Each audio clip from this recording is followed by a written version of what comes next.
All right. Hello, welcome. It is April 16th, 2025.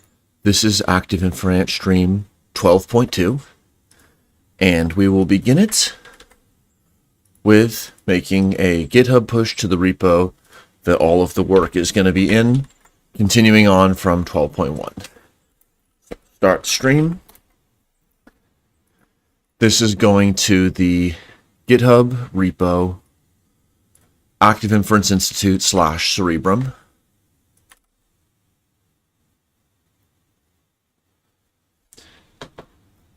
And looking forward to people's ideas and questions during this stream. So, this is the case of the evolving CEREBRUM, the curious language of the incident. We're going to be using Cursor IDE version 48.9 on the native edge of development. LLMs, the two main LLMs that are being used in this development have been Claude 3.7 and Gemini 2.5 Pro EXP 325. So I'm just going to delete things as we go through them and look at some practical and some theoretical aspects of CEREBRUM. All right, so to begin with and sort of catch up, on the Zenodo, the version 1 was uploaded on April 7th. And commonalities, similar topic. Also, there was a script that was in an older folder called CEREBRUM in the repo that was used to assemble the paper. In doing that, learned a lot about assembling papers and writing them, expanding them. And in this current version 1.4 release today, it's up to 146 pages and still generated by a single simple script, which we'll look at in a second, and how it's expanded. So there's this sort of paper component, and the paper's generated from the paper folder in the repo. Let's look into it in Cursor. First, how the paper is made. Then we will look at some cool applied outcomes, like making a linear regression, neural network, and partially observable Markov decision process model, declining those into different cases and getting different kinds of behavior from the same model, but of different model types, and getting a little bit clearer of a view in a few specific cases what it means to have a given generative model in a different case. Okay, first the paper, then to the source code, and deleting things along the way, adding things as people add anything in the chat.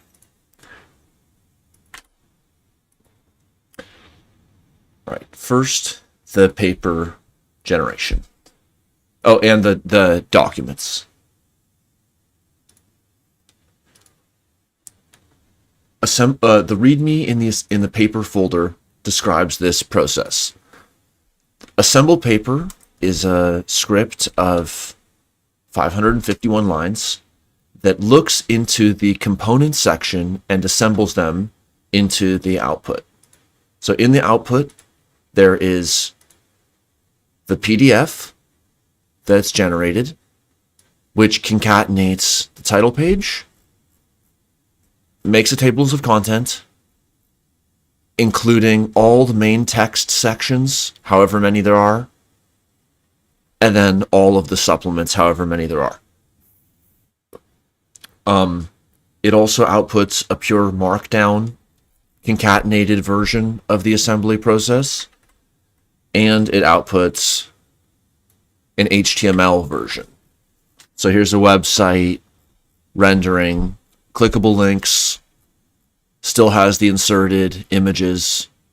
So a lot of flexibility in how, and also the paper and the images are also vastly improved. So there's multiple ways to make static documents, interactive websites, and markdown files for easy machine reading and formatting as well. It's generated from the components folders. There's templates, so you can add more sections. Then there's 3 folders: figures, main text, and supplements. So the figures are the 15 current figures, and they have their name and title. There's more general ways to do it, using LaTeX, overleaf, all these kinds of things, so that the numbering is automatic as well. So this is kind of a fixed numbering system, but could be generalized too. So it has, for each figure, a caption, a title, a caption, and the mermaid markdown code to produce the figures. Those get saved into the output as direct PNGs. And also there's a graphical abstract, which looks a little better in PNG, which has the figures and the abstract, so kind of like scientific poster style. Then there are the main text and the supplemental information sections. The main text is, again, determined by the numbering of the file, but these are markdown files with no mermaid diagrams, but citing the mermaid diagram for insertion and linking. So these are markdown files in the main text, title page, abstract, introduction methods, case functions and cognitive models, model workflows as case transformations, active inference models, and conclusion. Then there are the supplemental sections. And if people have ideas for other supplemental sections to add, we can just add a 13, 14, etc. I'll open up the website just to get a look at what's in the supplements. Supplement 1 is a mathematical details and glossary. Supplement 2 breaks out the novel proposed linguistic cases. Supplement 3 focuses on different practical applications. 4 is a bibliography type section with related work. 5 goes into more category theory details. 6 gives future directions and roadmap. 7 goes into some computational complexity estimates for different transformations. 8 goes into more detail on active inference. 9, more information on math. 10, algorithmic details. 11, the formal definitions of the core linguistic cases, the main ones that are focused on in the paper. And section 12, a case study on writing a research paper and how in different sections of the paper, there's different ways that sections are used and do different things with respect to each other and the ideas and the reader, so that different cases could be applied to characterize the nature of a model or a process in that way for those phases. Just going through this last one, just as an example of a supplement, and kind of thing that if we wanted to build another supplement, someone can make a suggestion. Precision management in research paper writing, equivalent to learning rate, forgetting rate, attention, precision, broadly just describing modulatory strategies for different kinds of upweightings and downweightings. Message passing occurring amongst author and manuscript, amongst sections, manuscript and readers and reviewers, with kinds of intent-oriented entities in different cases, or using a similar joint model of communication in different settings, motivating why to have cases. Writing strategies, haven't looked into any of these, maybe some are useful. How to make certain kinds of pivots rhetorically in, I guess, speech or writing, and different ways to interpret how regimes of attention change with across different sections. All right. So that's the paper on Zenodo, and we can add more just to close off this section on the paper assembly process, there are probably other tools to do this more flexibly. There's things like DeepWriter and a lot of other approaches to doing structured document generation.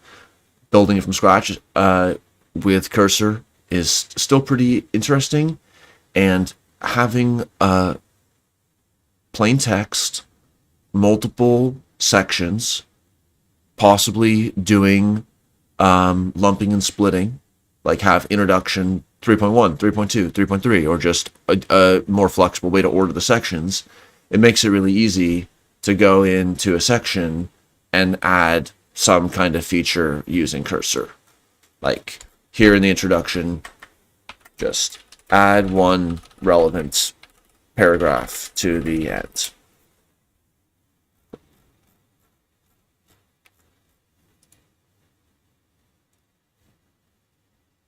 Structured, smaller forms, figuring out the right kinds of coarse graining.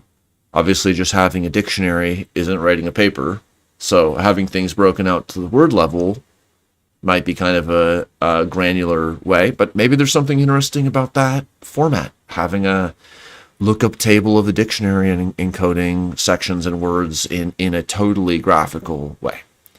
It's just easier to write and version, just small updates to the text can be done and reviewed. So collaborative editing can zoom in and break out different sections. It'd be pretty clear if there's a flexible ordering method, or just with the file names, even if someone broke out 4A and 4B or 4.1, 4.2, updated the assembly script, etc. So okay, that's the paper. Next, how about the examples of the specific models, then the documents, then anything that people have brought up by then.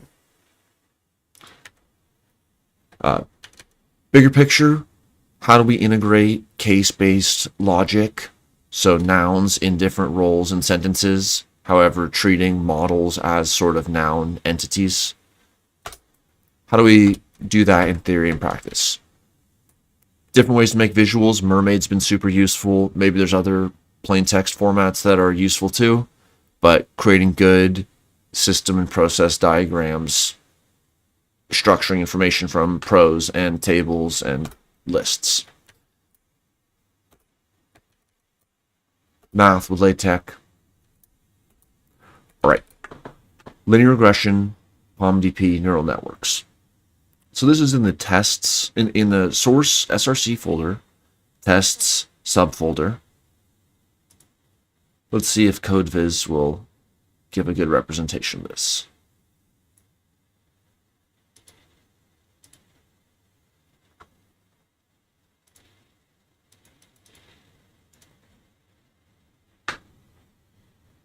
Okay, maybe not today.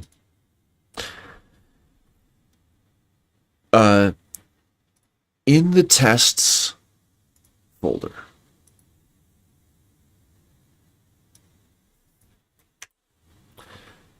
there are several script files testing each of these different models, some utilities, and README. The three that are fleshed out at this point are neural network, linear regression, active inference, POMDP.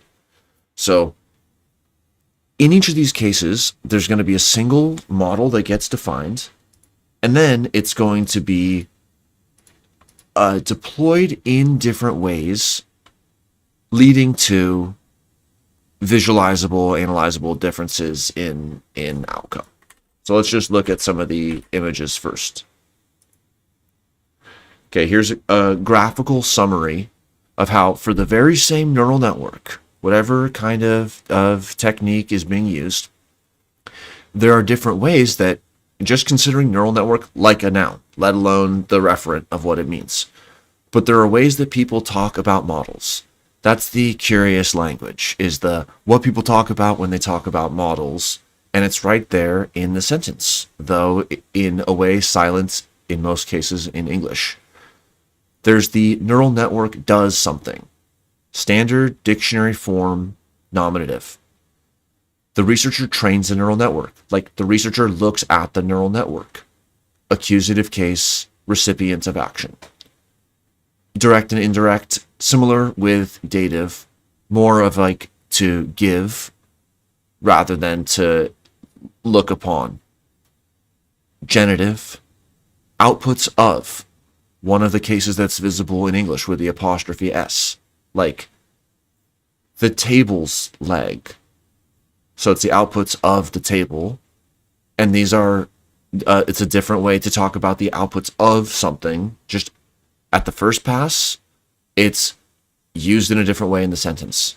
And then looking from the way it's used in a sentence on up through what the real referent is, it starts to become a little clearer how these kinds of sentiments that are already expressed in natural language, in method sections, in people's own inner voice and conversations around modeling, different ways that the words are used correlate or relate to in this linguistic fashion to differences in the deployment of the model. Hence, possibly regularities that can be described and also structured in ways that are outside of these. Okay, just the last cases here. Instrumental, by means of. The team solves a problem by using or with a neural network.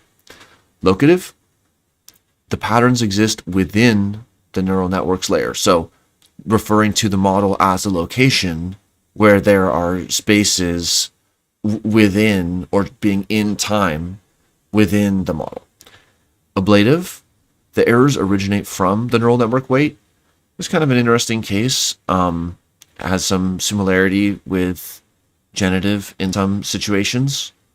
And then the vocative, which is the direct addressment, like calling a different digital assistant with a name or calling the model to see if it exists, like a ping. Okay. Then in each of those cases, the same neural network gets run with these slight differences. So it's pretty variable per. Okay, so in the ablative case, it was discussing the errors of the model. So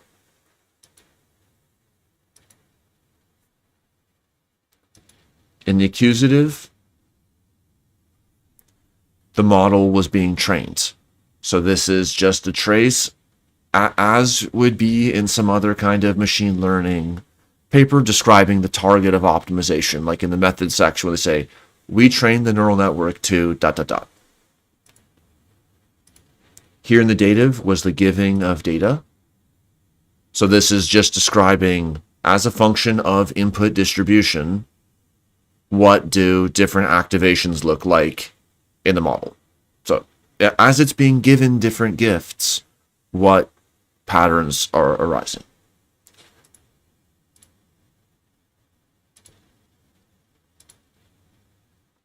Same neural network.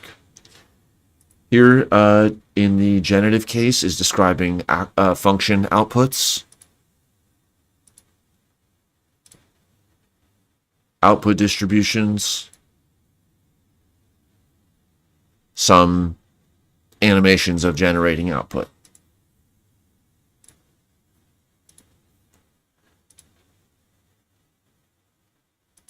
Instrumental. This might be showing different ways that statisticians do things with the model. Looking at inputs, outputs, activations. Looking at the structure of the model. Looking at the model's training history for a given curriculum as a kind of empirical data. Looking at kinds of interpretabilities. Looking at the structure of the neural network as something that can be done with, like tool engineering. All right, locative, describing possible locations inside of, not super fleshed.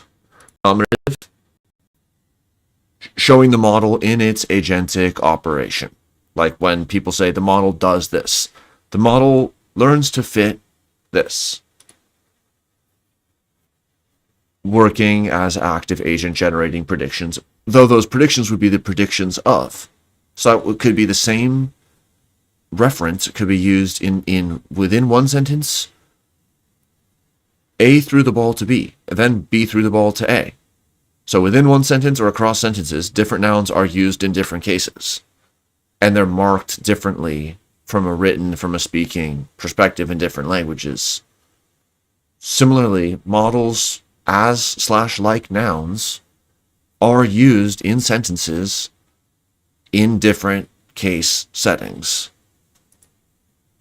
So those have different implications for what is viewed, what is meant, what kind of capacities would be required from that model. Like, does the model need to turn on? Does it need to just give a ping, like with evocative? Or does it need to make a prediction? So that's the neural network example. Now, there's two more examples. There's the linear regression next. So here is a y equals mx plus b type linear regression. So ablative predictions of the model. There were some very interesting diagrams that were arising in this linear case. So here are talking about the model as a causal originator. So there's the model which causes predictions, which influence or lead to decisions, which have these sort of causal consequences. So that's model as a source of causation and prediction. Cross-validation. Here there's an evaluator who is doing something such that it is said that they evaluate that model, so that the model is being here evaluated to, well, residuals analysis doesn't have anything. Cross-validation in the evaluation phase.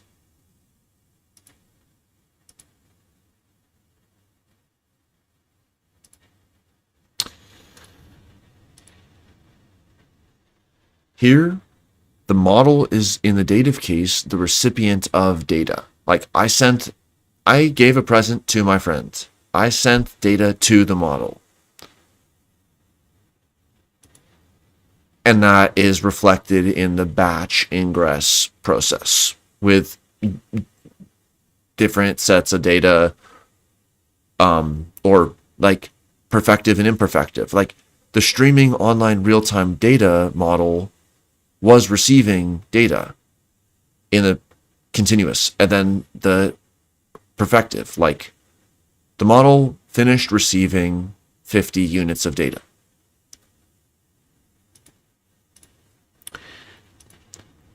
Generative is like apostrophe S, so it's the possessives of the model. So it's the intercept of the model, the slope of the model, mean squared error of the model. All these kinds of statistical expressions, things that might be in a results section.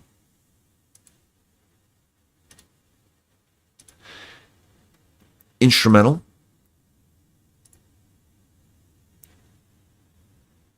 Used as an instrument of action, used as a tool, like we hit the nail with the hammer. We analyze the data with the model. So that's doing different, again, variable functional images, but looking at different kinds. Okay, so we trained this model best as we could, whether it was this or that method. And then now we're going to look at the correlation or the causal interaction between factors 1 and 2, and then factors 1 and 3. And then we're going to use that instrumentally and say, oh, okay, here's a 0.14 correlation, and we're this confident it's this far away from 0. And here it's this correlation, so these two features are more correlated, or they have this causal relationship. So doing things with models. Locative, positions within the model. So where's the model located in information spaces? That's one. That's the kind of interpretation of the locative. And there are multiple senses in which a given case is used. But one of them was highlighted in that neural network example, which was a location in the model, like on the third floor of the neural network. And here, that would still apply. You still could talk about, I'm talking about the y in the equation. And then here's another view, which is the location of the model. Like, they are at the store. The model is at 2, 3. Nominative. This is sort of, even though the animation doesn't really work. The nominative is when using the standard dictionary type sense of the word when the model does something. Like, that model fit the data. That entity did that.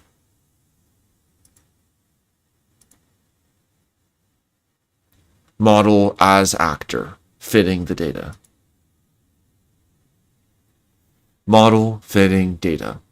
All the kinds of sentences where the model it could be replaced like with a person's name or a doer.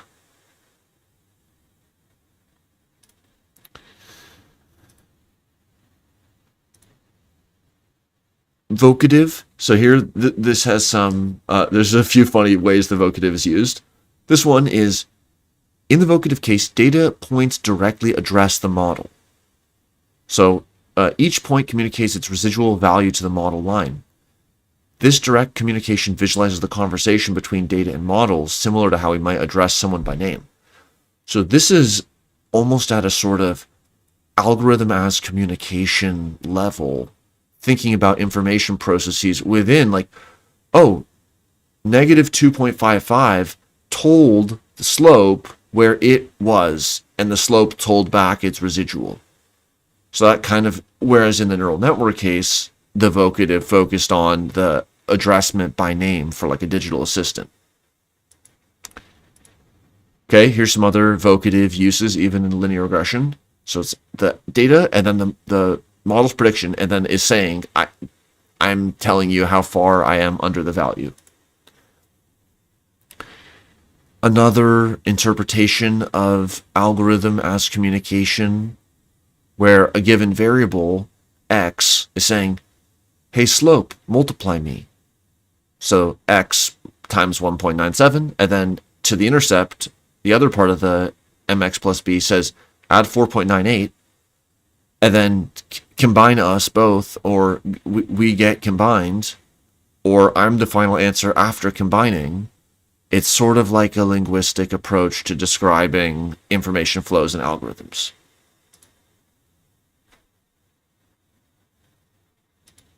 Okay, so that's the linear regression model. And this is all from like test linear regression, test neural network, test active inference POMDP. So here in the POMDP case, for a given model, it's being described in different cases. So just to read the sentences, I'll just say the model instead of the POMDP. The model decides which action it takes next, nominative. The programmer evaluates the model's performance, accusative. The environment gives observations to the model, dative. The model's belief about the state guides decision, genitive. We solve the problem using a model framework, instrumental. Different policies exist in the model state space, locative. The new algorithm deviates from the standard model approach, ablative. And, hey model, what action should I take next, vocative. So now let's look through those.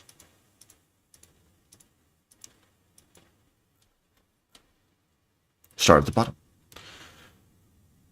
So here is a direct addressment, like the sort of digital assistant addressing a model. And also which kinds of functions are going to come into play. So this gets towards one of the use cases for having this type of lexical intelligence for modeling is if one expression block or methods block has a bunch of vocatives, then you know that for whichever agents are addressed, these are the only commands that you need to spin up. Whereas if it was some other case, like it making a prediction or doing forward inference, might be a different computational setup than getting trained, than getting evaluated. So in that way, just you could say what was happening with one actor through a paragraph where they were being referred to in different cases, you can trace the same model as it's being referred to within and across sentences in perhaps different ways and different computational setups and build for that. Okay, so here is focusing on the vocative nature of the call and response between the agent and the environment. In the nominative. So here's the model in determination of what to do. For example, by doing policy inference, like expected free energy, policy selection as inference on which action should I select given the states, and those might invoke policy inference methods. So simple 2x2 matrices for the observation transitions. So this is tracing out the decision-making process, looking at the POM-DP as an agent and as it's learning and updating its belief. So what, and just here, just an example animation. What is its belief and action conditional upon observation? Okay. In the locative, here is using again the a little bit of a fusion of referring to policies existing in the state space, which is pointing to the model's state space. So in that way, referring to like a location in the model. However, the location of the the location of the state space in the model may be locational. So like the location parameter of the model is in 3,4. So here referring to the phase space location. So all the kinds of theory and empirical aspects of saying like the model oscillated around a point attractor, or the model made its way from thinking it was a cool day to thinking it was a warm day. Those are paths and passages in phase space. So those may use verbs of motion or locative in a certain way. Instrumental. People saying stuff like, we solve the problem using the model. So showing the model, looking at different ways in which the model is used to explore questions. So making predictions, looking at computational phenotypes, like the magnitude of belief updating, or the different aspects of the simulated or actual behavior of model being used as a tool, looking at different statistical traces from the tool, looking at error envelopes.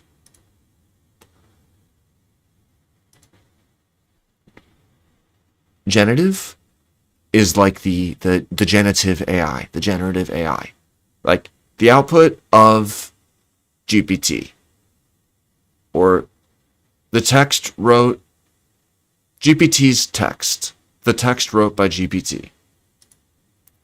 Predictions of the model's predictions.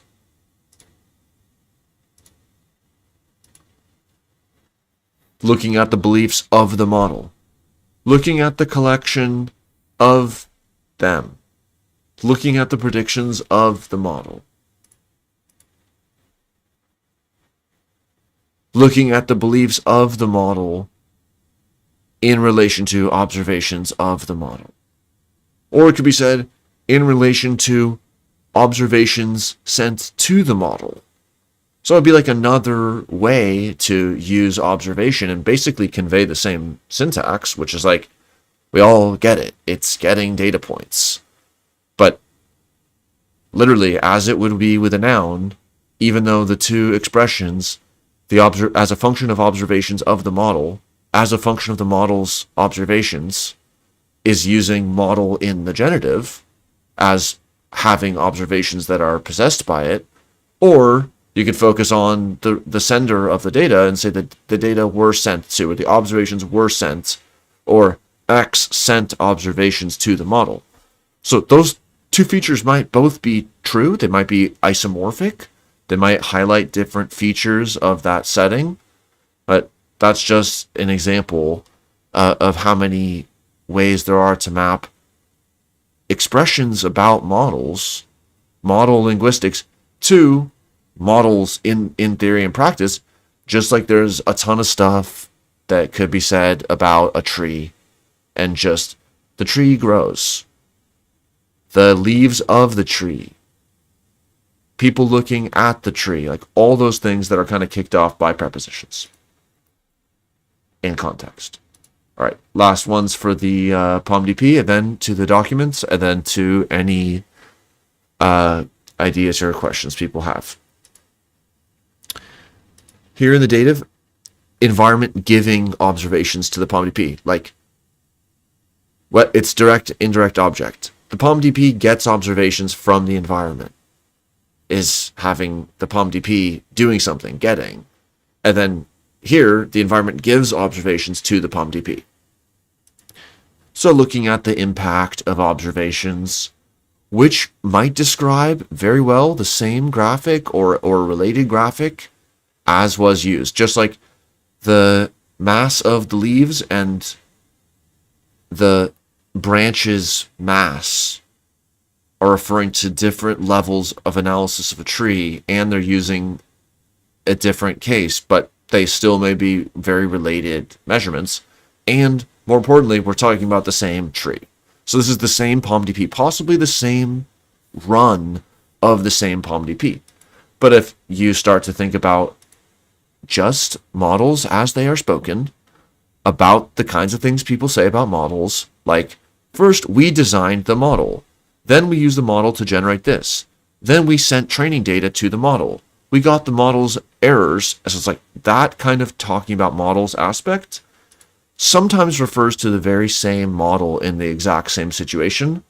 Other times it refers to the same lineage of model being used in different ways. Like if it says, we used the model to sweep across this parameter range, or parameter range was swept across, those kinds of things, but then maybe only some of those parameterized models were taken forward, and then they were used to generate predictions. So just it could be a variant of something that was described, like not exactly the same single file. But in these simple examples, it is like the exact same generative model.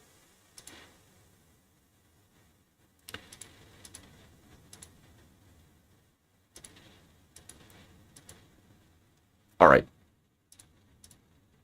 So that's the a bit about the testing suite, and test-driven development is very effective in this kind of augmented coding setting. It can help lock in a lot of functions, as can good use of Git. Okay, now to the docs section, which actually has many documents, so we will definitely not look at all of them. But at the top level of the docs folder, there's some information about CEREBRUM, just how it works, this live stream file, different features about CEREBRUM. Maybe these will go into a folder. And then there's several folders. So starting from the smaller ones, dialogues, these are like 17 different genres of sort of creative dialogue around and about some of these different themes.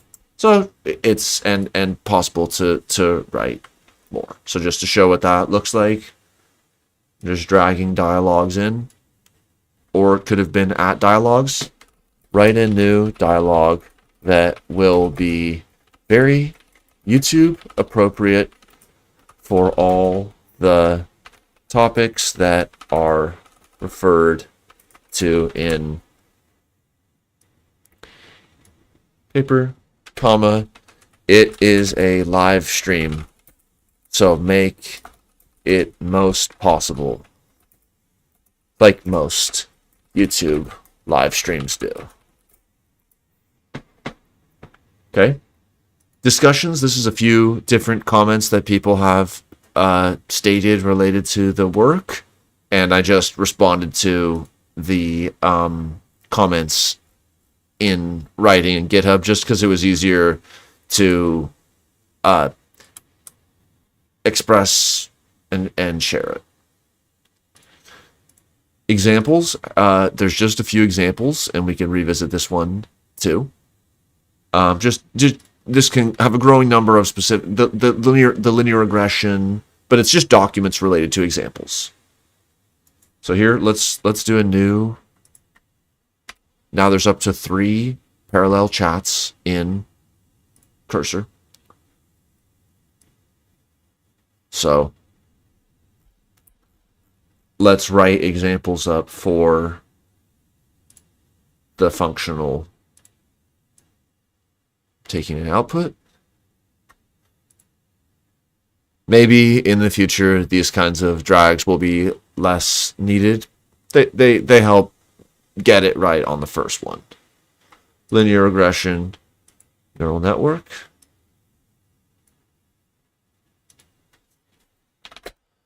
In examples, please make 3 markdowns comprehensively for the 3 main tests in output. Have each doc example be comprehensive, explain why and how it matters, why and how Cerebrum and cases come into play, show not tell, all the kinds of things pre-addressed that anyone thinking seriously about this would come to wonder initially.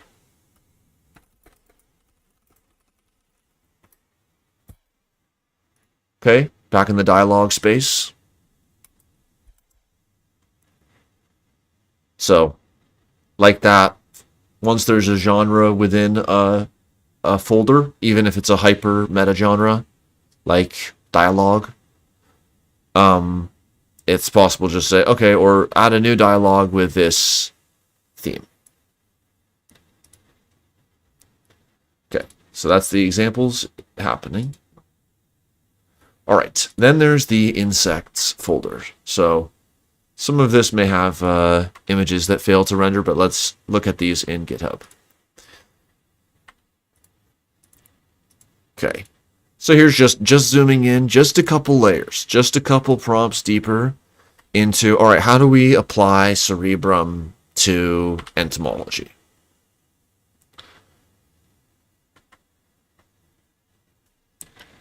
So just like we were previously talking about, well, the linear regression used as a tool or the predictions of it. So this is kind of classic standard ento-linguistics. What do people talk about when they talk about bugs? And thinking about what functions, the kinds of things people do and have and will and would say about insects.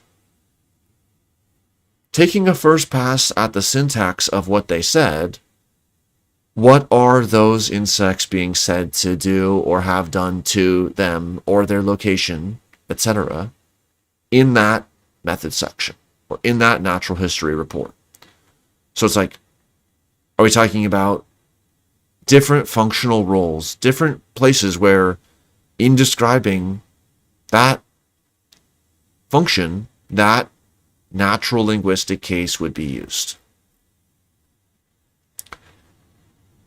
Different speculative insect cases, mixing the sort of hyper-practical discourse analysis, scientific reproducibility avenue, literature annotation hypercharging, mixing with these speculative cases like talking about the ant's pheromonal implication. That's kind of an interesting possibility. Now, it might be morphologically silent in English or some other language, just as other cases are in other languages. So it isn't even that the words have to be spelled any differently or pronounced any differently. It could just be a situation where it's understood that the ant as a pheromonal actor or recipient is coming into play. Maybe these are even overmeshed with other linguistic cases. So, different kinds of topics that come up in ants, but different aspects of their activity that kind of give a special spin or clarity or relevance to different ways to talk about an object under different sorts of constraints.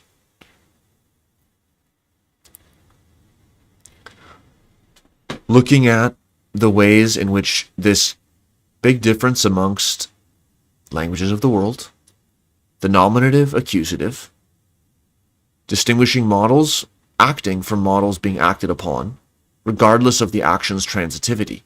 This might map to systems with clear initiators and responders. So, the queen lays an egg. Ergative absolutive groups models performing intransitive actions, e.g. moving, with models receiving transitive actions, accusative, distinguishing them from models performing transitive actions, e.g. depositing pheromone. This might map to systems where the state change of a model is paramount regardless of whether it caused or received it. Like, whoa, whole ontological, assertional frameworks where different languages are like falling in different ways across these two different kinds of grammar systems. And maybe there are situations where one or the other has a different feature. Defined as all the ways in which they're different are ways in which they could be different in function or in fitness in a situation. Okay, that's the least technical of them. Here is applying those kinds of case depictors. Like, imagine if the case depictor were a suffix or a prefix or a subscript or a font or something like steganographic hidden in the word, or it's just a reading lens. But it's like the projections of the neurons send data, give data to the calyx. And it's just like, so again, it's not the only way to use these parts of the brain. It's not associating them with parts of the brain. It's like saying there could be method sections that use these regions and describe these processes using this kind of linguistics.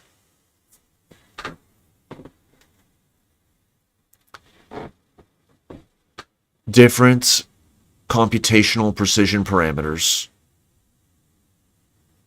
and how they are in causal relationship with sort of natural ethological behavioral linguistics about what is happening. Like, this is a classic Professor Deborah Gordon point with the space between seeing the nestmate on the ground and then identifying the task it's doing, like it is foraging, or it's part of foraging, and then going from the task identification to the identity assertion, like it is a forager. But it's like a nestmate that we see nursing, is that a nurse? Is it like, is a person who plants trees when they're not planting a tree still a planter? That's more classic entolinguistics, more from the Wittgenstein side. So different ways that stigmergy is studied, all these kinds of scenarios, looking at beehive, foraging, looking at the algorithms of the different ways that information flows and processes happen in the relocation. Okay, insect. Here's more acronyms and puns for more topics. So in the kind of last section, as we sort of go beyond Cerebrum probably today, maybe we can use some of these or another one. Insect cognitive architectures. All right. I was happy to see the harvester ant, Pogonomyrmex barbatus. So different insect species and ways that they've been studied, even though many or all could be studied for all, but there's just many model-ish organisms that have been studied. Well-studied insects. Looking at how different brain regions are described of, if not playing functional roles of, using different cases. Again, like, are there more mentions in the literature of we injected the dye into the projections of the neurons? Or is the, just like in the different methods, sentences of the statistics paper, it was like describing the linear regression or the neural network or the POMDP as getting things done to it or doing things or being used with. All of those similarly happened for descriptions of insect brain regions. Different classical behavioral types. Keywords for literature search. Like, let's do a literature search on spatial learning plus Hymenoptera. Pull all those papers. Download all the papers. Break them into sentences. Look at every sentence. Do entity extraction. Determine what case different entities are in. So this is kind of like a formal linguistic complement to statistically driven n-gram learning. Like classically just taking large bodies of text and then looking, okay, we could look at the word frequency. That's like the 1 gram. We could look at the word co-occurrence, the 2 gram, and going on and on and on. And that kind of leads to, one thing after another to the attention is all you need, which has some kind of n-gram, like basically the context and the attention mechanisms, with a bit more nuance, but a lot like that. Okay, more tables, just linking up different ways that different functionalities, different, what cases would we want to transfer from how we talk about ants in order to be able to say those kinds of things about swarms of robots. Okay, more case studies. Here is more of a deep dive on insect brain anatomy. So looking at the different sections of the brain in different ways. Tables. Looking at different adaptations.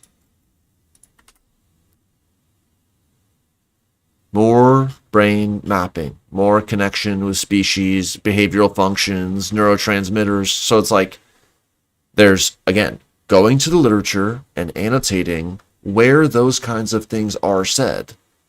And then that is already just sort of the forensic cerebrum approach. It's just a purely annotative strategy. And then also it implicitly and explicitly involves sketching out these state spaces, even where some of those combinatorics are like grammatically invalid or prohibited for one reason or another.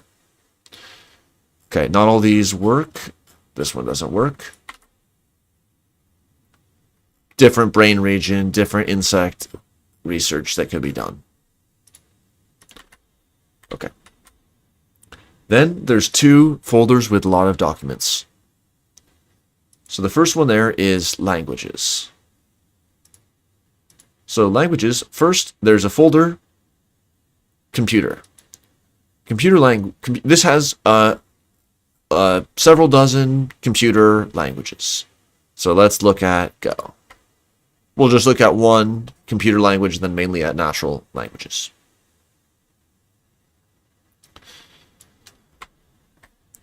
Overviews the code, different kinds of use cases, annotates the code with different case annotations on different processes. So you can see all of these kinds of abbreviations.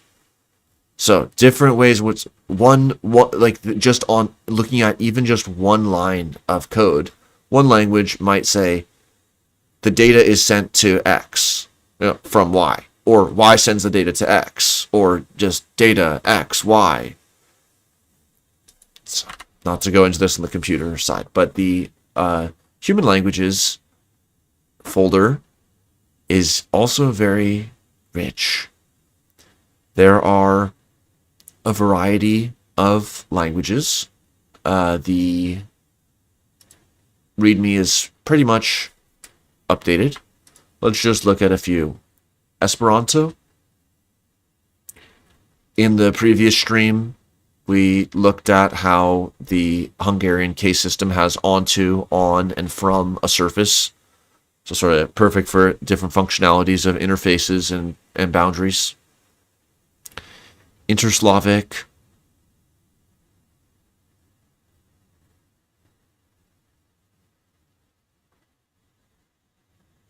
Russian English goes into more detail just grammatically and cognitively on some common first and second language learning combinations of Russian and English, and like why certain failures of language are common cognitively and grammatically. Sanskrit, Tibetan.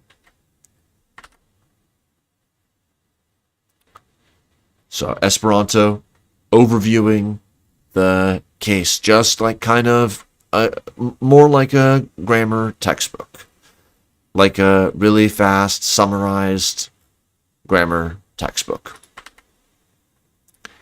Sanskrit went into a bit more detail here, just several times. It would add a couple hundred lines. I'd say, awesome, add more interesting, funny, useful, meaningful sections.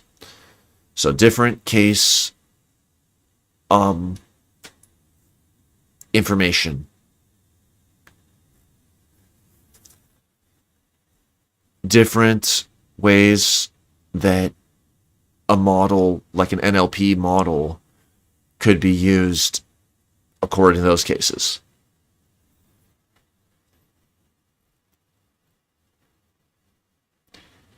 Grammatical number, 1, 2, many, where some languages might only have one and many, but, you know, it could be helpful. Are we talking about a single agent?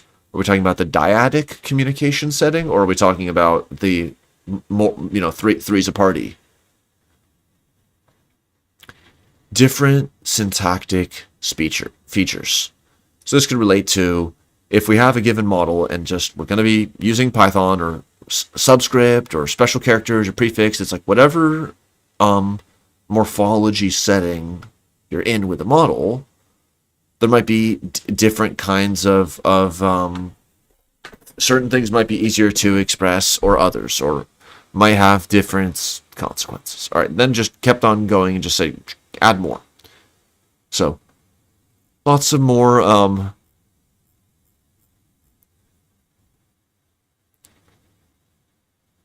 more connection with temporal and modal systems.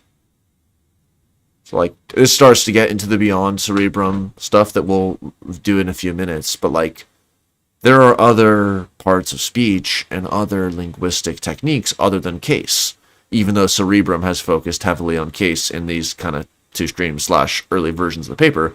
But of course, there's a whole bevy of conditionalities and moods and all these different kinds of things, which like could be used to describe even just statistical models. Like while this is happening, if that happens, then this will be happening at the same time as viewed from this perspective. So different languages have different natural expressivities, ways of modifying how things look and seem.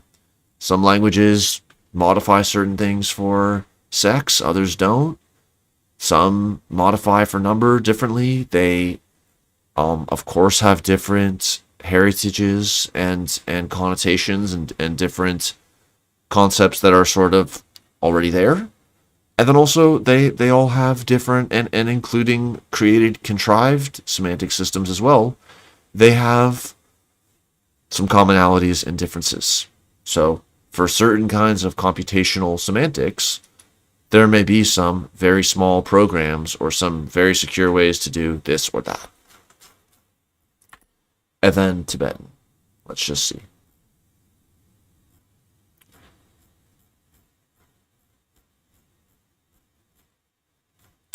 Trust systems.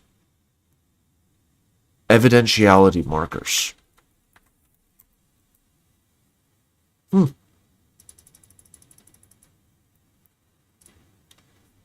Evidential systems. Direct sensory evidence. General knowledge or inference.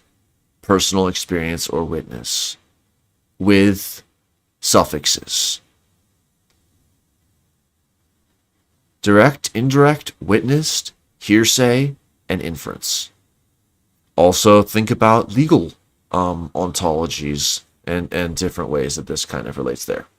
So that's the languages folder. There's all the computer languages, and then, I mean, not every single one, but that is where all of the computer languages are, and the natural languages. All right, last folder to look at is the speculative design. So just to show kind of similarly here. Okay, just to quickly return to the examples. Let's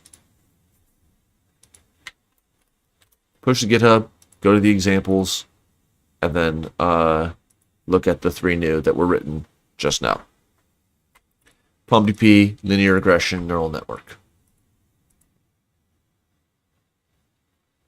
So, introduction,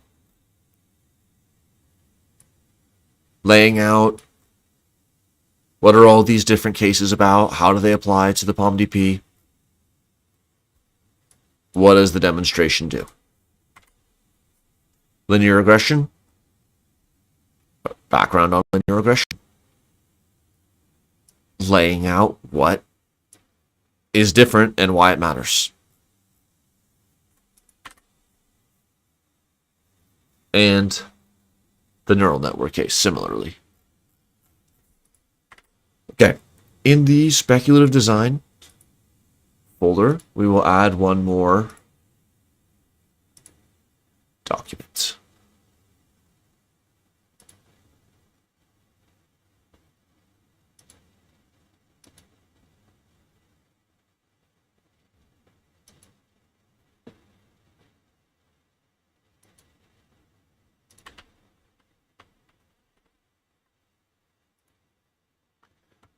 Okay. Dragged in speculative design.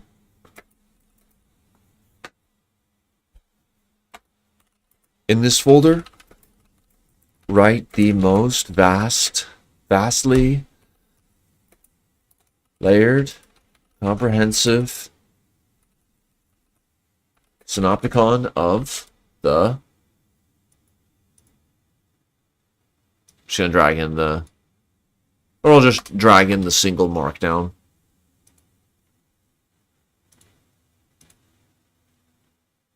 Output. Assembled paper. Write the most.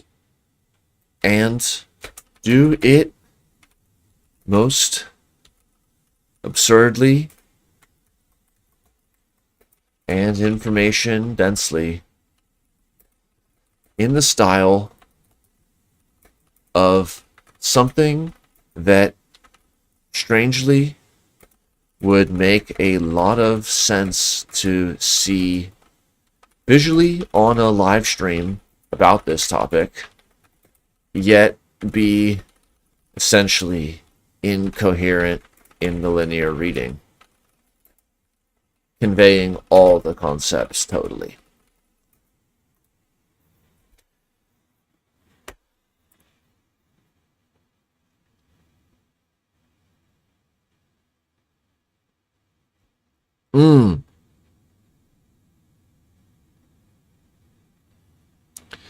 The user wants me to create a new file, assembled paper. Okay. We're looking at the chain of thought of Gemini, so-called chain of thought. They want me to create a new file, assembled paper.md. Not really, I didn't say that title, but let's go with it. It should be a synopticon. It should be visually interesting but incoherent. Plan, list the files, read the files, synthesize the content, create the file. How to make it absurdly layered. All these different strategies. How to make it incoherent linear reading but make sense visually. how to convey all the concepts. File list. Then it lists out the files in speculative design. It's like, it's not exactly what I thought I wanted to know or see, but it's starting to get to a very interesting place.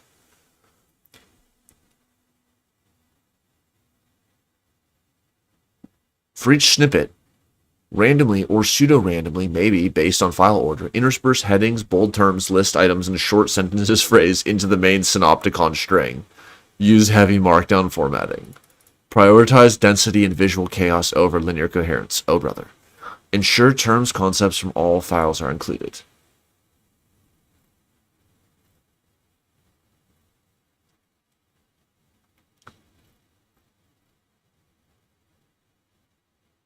Okay.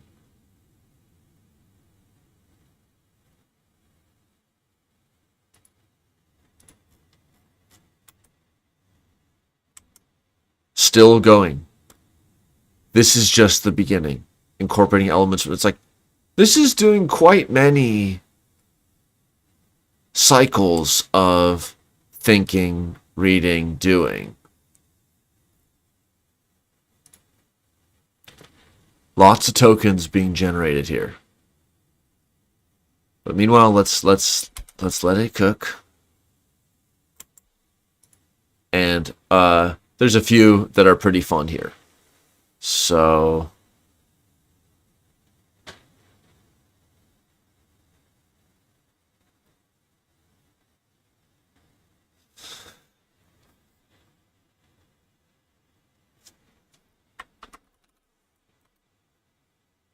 okay.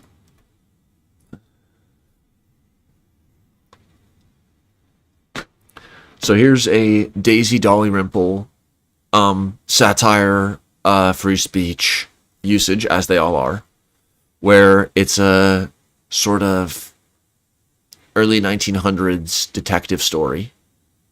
And the first part is just story. Then it goes into this truly delightful sequence of looking at the, first off, speculating some ancient origins, looking at the different, I'll turn off dark, looking at different hypotheses, sort of like this, like Mystery Science Theater 3000 reading of a Dalrymple situation, talking about how in their case, in their situation, in their case, in their cases, how different processes happened. Different context shifting, different processes, that different ways that then it kind of comes around at the very end to highlight the unique values of the different languages. And then I believe they call it a night and have some Hungarian dinner. Okay, this was one that I just said, make a new speculative design document. Go somewhere that's never been done or something, Glitch ontology and error-based learning. So it's like kind of glitch pop, which has like a visual and a auditory. So it's kind of a multimodal glitch. But it also comes up in programming, and it's kind of a digitized format. So like different ways that glitch-based methods, we can fix some of that. New tab, glitch ontology, fix and improve all the mermaid diagrams.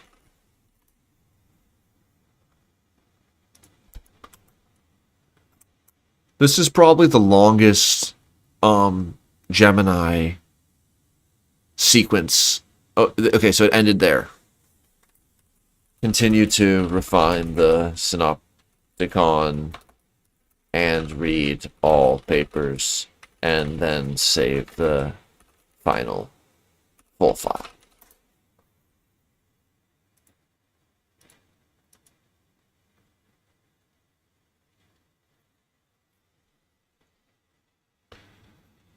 Could be slight differences in mermaid rendering. But cool idea, glitch-based ontologies. Like ontologies of errors for describing systems that have certain relationship with error. Okay, this is a very long one, but an extremely worthwhile one. Looking at William Blake. So it started with just this bullet point type stuff. Now starts getting into Blakean engineering, like the fourfold vision discussed elsewhere, with single vision being like leading up to metacognitive integrations. So it's kind of like, this is not dissimilar than a 3 or 4 layer hierarchical model like Thought Seeds or Sandved-Smith type model. And then it just shows like, okay, which model in that fourfold vision paradigm. Going into detail, like this is kind of like the retinal layer with the convolutional neural networks, dropout layers, that kind of stuff, because it's like the sensory. So it's like multi-scale hierarchical architectures, possible self-similarity of the 2, 3, and 4-fold visions in terms of their capacities.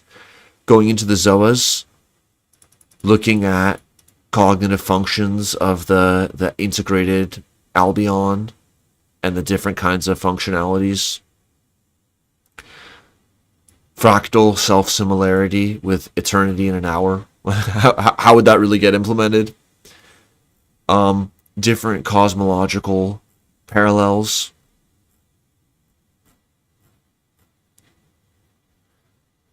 What would really be different with a Blake-inspired Cerebrum using AI? Well, single objective, contrary balancing, multi-objective. Like, to target the creation and maintenance of tension or paradox. Architecture, detailed architecture layers. So it's kind of like, there's the, does this accurately describe what Tharmas is in the Blakean ontology? It's kind of like a separate question that's interpreting this just as like structured humanities research. And just, is that merit of the different places this box could be pointing or connected to? Does that align? And surely there's multiple takes even for one character. And then it's like, what are the functional attributes of this kind of architecture? So what is that transfer path from loose or ambiguous or multiple or even contradictory poetic description and basically all of these kinds of information processes?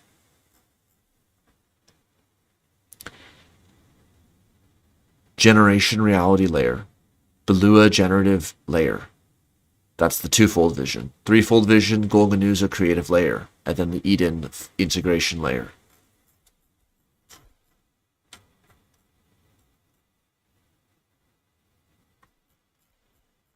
Okay. There's just too many funny things. This was a funny one. The Eternity Sunrise development. So it's 2025, this very year. Implement the core ZOA's architecture. Begin contrary processing research. So, little different spin than predictive processing. Okay, contrary processing research. But that's that sort of unity is plural at minimum 2 research agenda. But then that's also the paradox. Well, but then isn't the single objective unity is plural at minimum 2? So how to hold the 1 and the 2? That's like the single and the twofold vision. Then over the years leading to 2029. Eternity's sunrise. Self-evolving cognitive architecture. Begin Albion integration. More sections. Then really nice process diagrams, super information dense. Looking at different, and being able to do programmatic generation, archetypal description of logistics for perception action cycles. So this is kind of like a whole cognitive sequence. It's not just saying, well, there's a for loop that gets an observation and then puts out an action. Or it's like an observation comes in, this parallel processing, like marriage of heaven and hell status, occurs. Certain sequences happen. Then there's a back and forth here. And then this, etc. It could be, make a dynamic control flow in the marriage of contraries. Let's do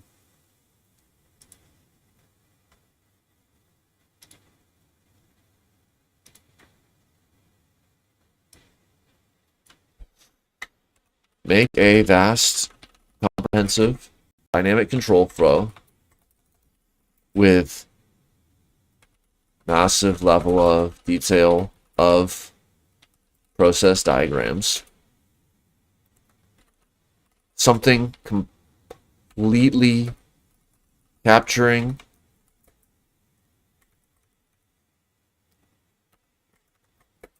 the spirit of James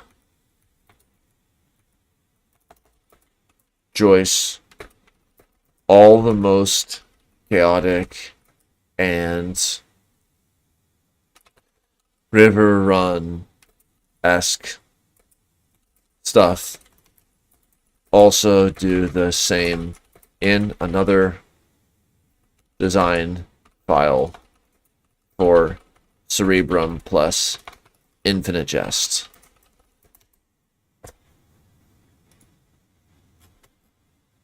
Okay, wow, still plugging on that.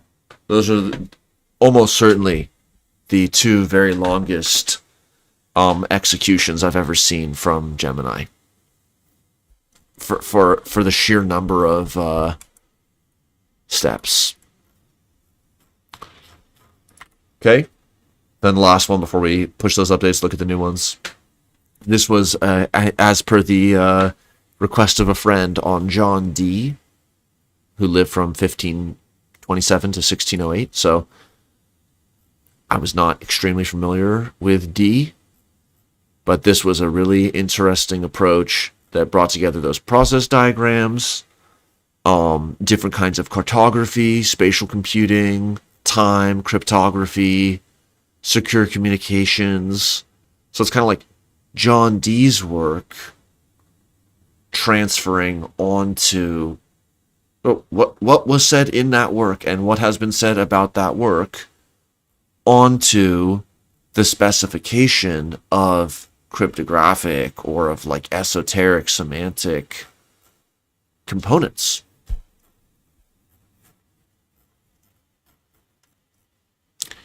Correspondence tables.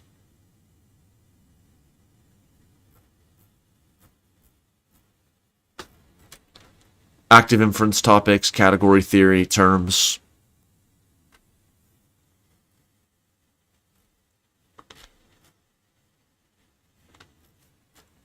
Different ciphers. We can do a whole... Okay, it did the full assembled paper.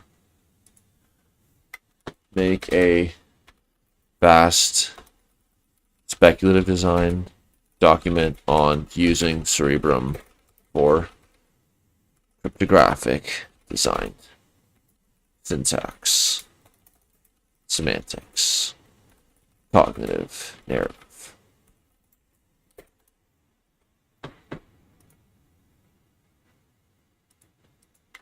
This one halted early.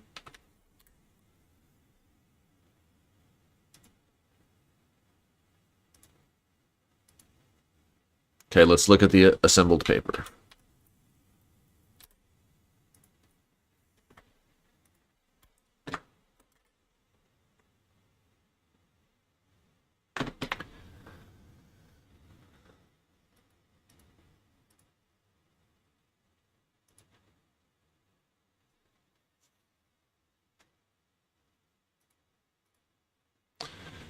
Okay, synopticon.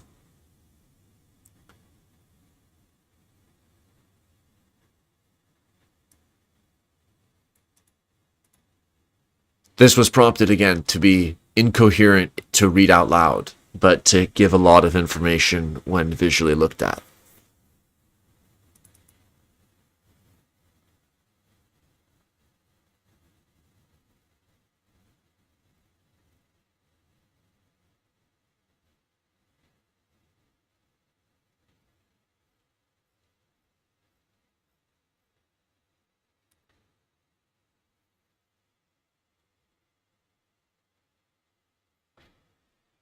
Okay. Let's look at those, the Joyce and Infinite Jest. Then we'll look at the live chat. If anyone has an idea or a question, then go into the sort of beyond.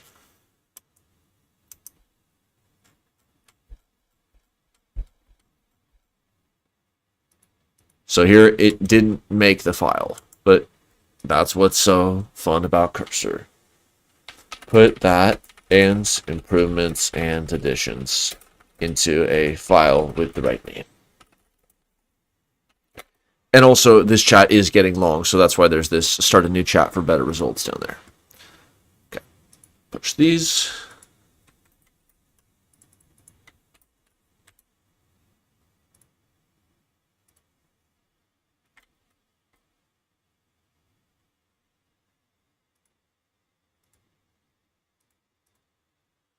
Okay, Joyce and Jest.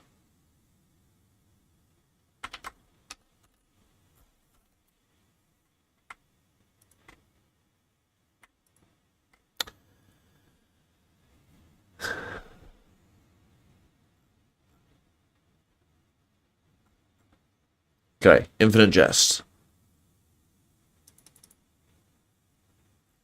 First one doesn't work. Bayesian Funhouse Mirrors.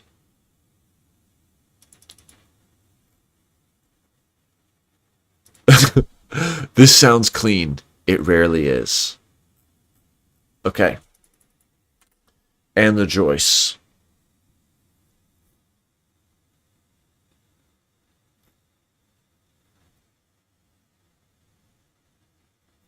I don't think I can evaluate the details, but, you know, it's cool. Okay. And there's the cryptographic. That's what, you know, again, it's the concept. It's the possibility that these spaces can be defined up front or on the fly, and they can be passed to the right other agents or people, or just generated from scratch or in the future in a better way. Okay. Okay. So the main piece to sort of leave a little snippet of, again, in this last part, it's going to be just a few what's next in our path. And then if anybody has an idea or a question in the live chat, they can write it. So let's go into a whole new folder.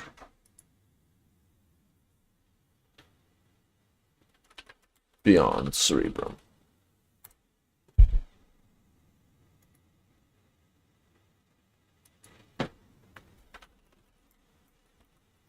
Beyond spec.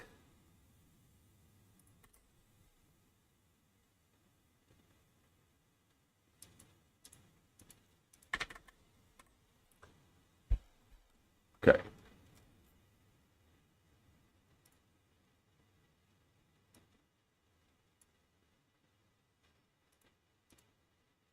So,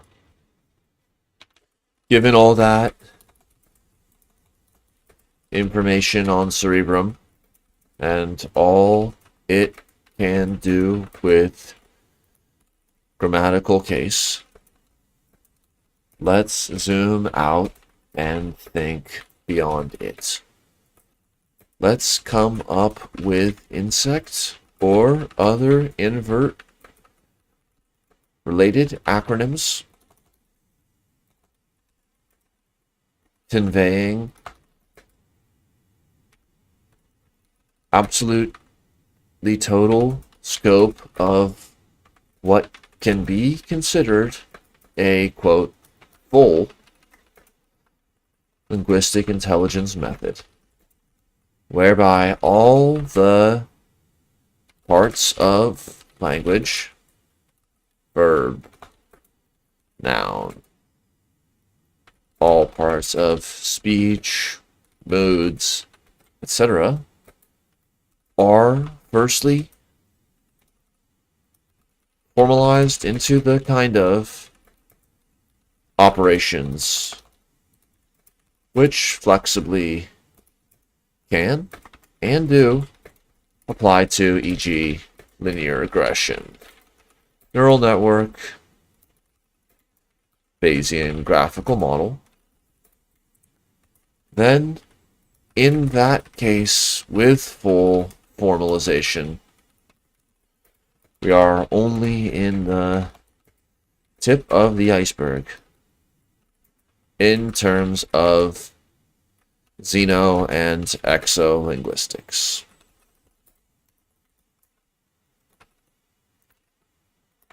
Firstly, come to totally understand that,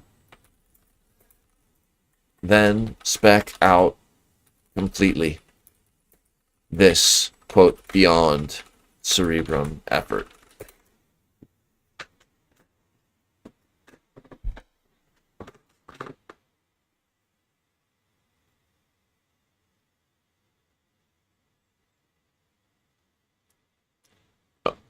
Okay, planning a response.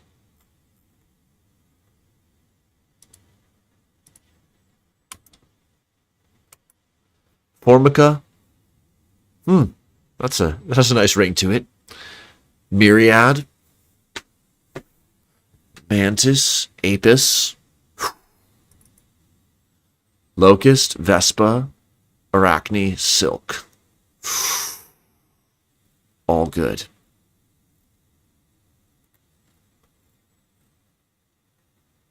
Okay. Formica, locust, arachne. Let's go with Formica. Okay. First idea is the best one.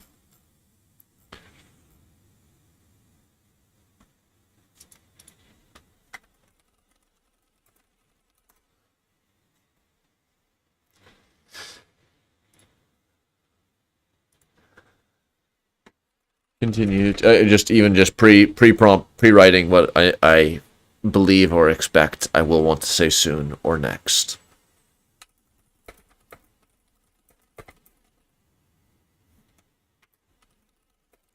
With all needed files for functions underpinned by same functions described in core beyond spec document, which is always growing and improving iteratively, such as forensic work describing the lexical environment of a model in time, in place, in use. All modern machine learning, cutting edge questions, interpretability, scaling, safety, pure entomological linguistic pragmatism.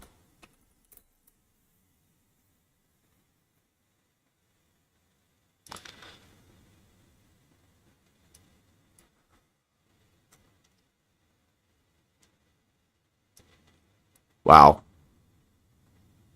Already jumping to the tools that, it could be a wow, I've never seen a chain of thought that looked like this. Create directory structure. Okay. A source folder within. Then update the spec. Create the init scripts. Add a README. Okay. Now this is the part I've never seen. Constraint checklist and confidence. Follow cursor rules. Yes. Here's the cursor rules. One funny prompt in another setting was like, write yourself a prompt that will lead you to generate the prompt that will help you generate the greatest, most accurate, relevant possible cursor rules file set. Okay? So it's like, this is kind of where Q-kits and catechisms come into play, which is just developing these sets of questions. So it's like, oh yeah, that's the Q78, or like, oh, you could just use the Q600, ask all those, figure it out, you know. Okay.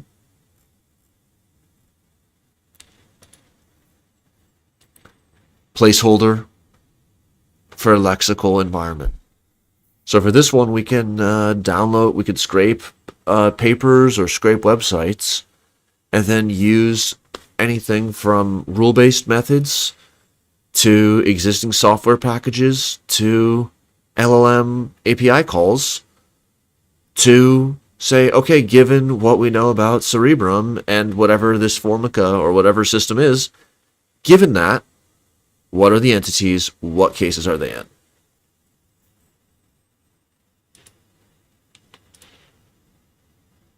Yes. Given the structure now then, comprehensively continue so that all docs, formal specs of the parenthesis, more than, language, formal type, theory, category, calculus, and Bayesian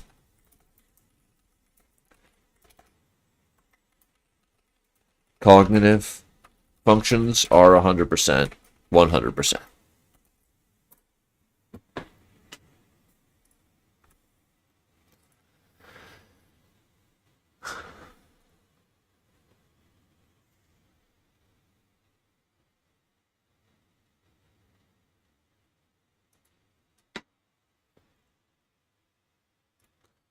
So that's sort of where I hope to and will go over the coming little bit, with anyone's open source participation if they're interested, listening along this far.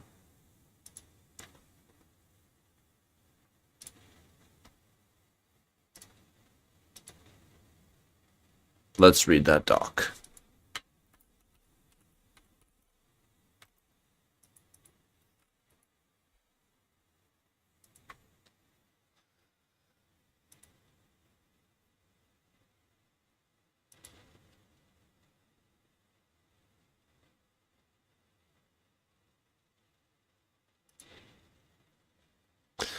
Okay.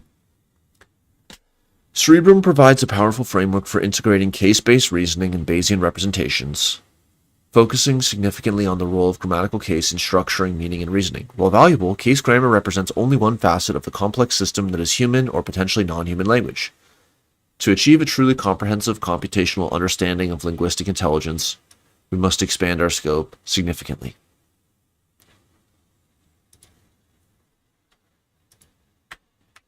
New chat tab.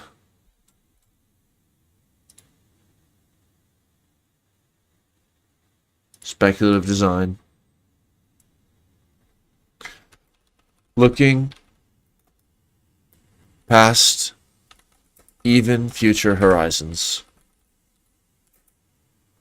Write a vast, comprehensive, speculative design doc with valid mermaid diagrams and tabular intelligence about what glial maximalism really means.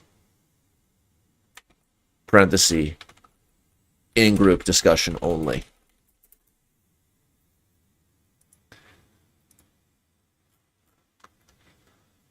Okay.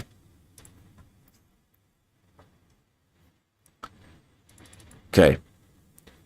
Define base types for fundamental linguistic units. Phoneme, morpheme, lexical item, syntactic constituent, semantic concept, pragmatic concept. Composite types, dependent types, connections to formal grammar frameworks.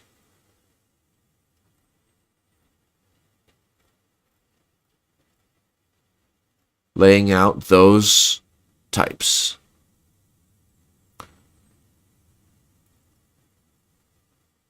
Research challenges, relation. Okay.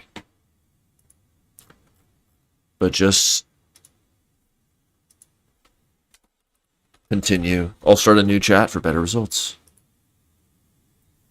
Continue comprehensively with developing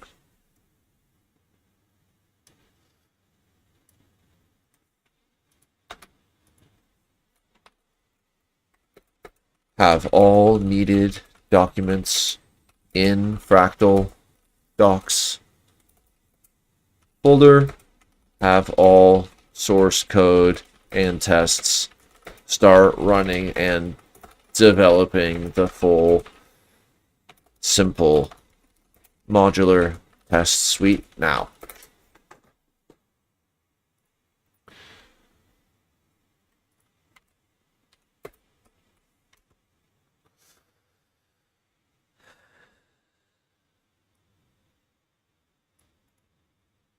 Okay.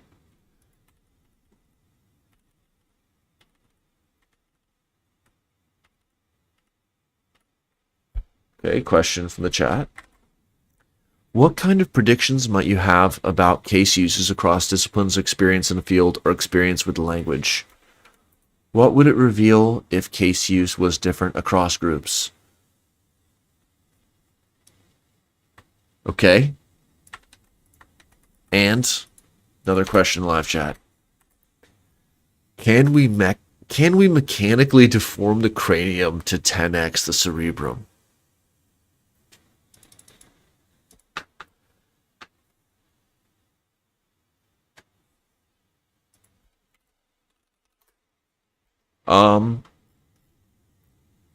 Probably, but you probably couldn't get it back, Tucker.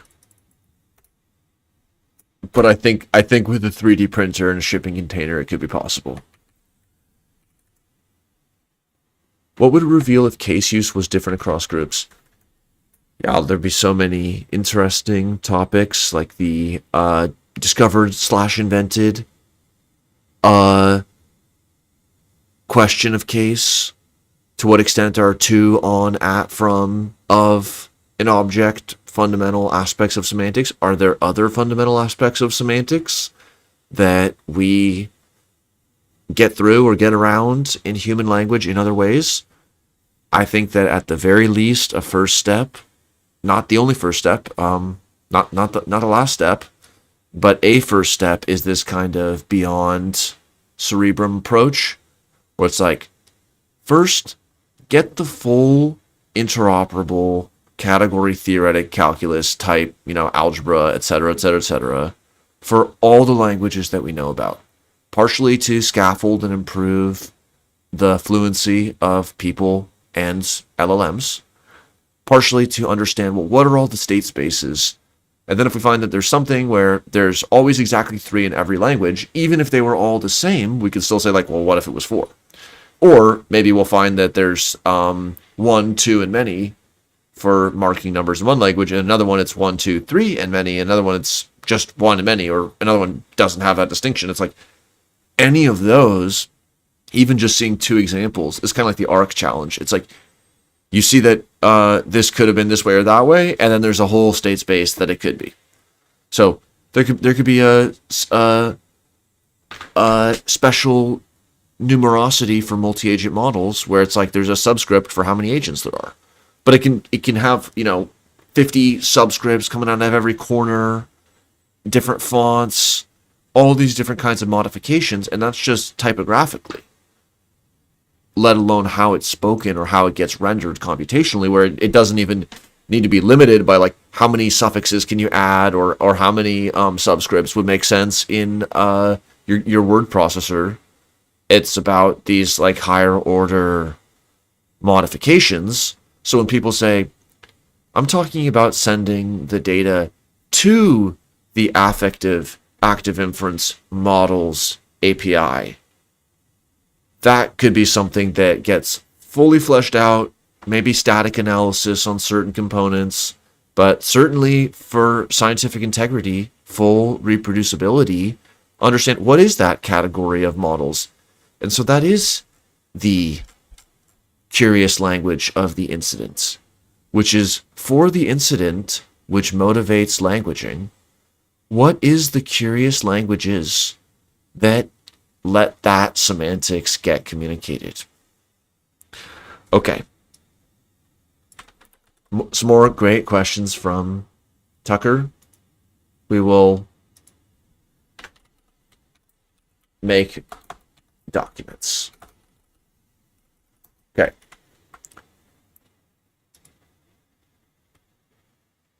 Okay. It seems like human language, taking a survey of different semantics and grammars around the world, doesn't need case, and that even semantic density is not specifically correlated to case versus no case structure.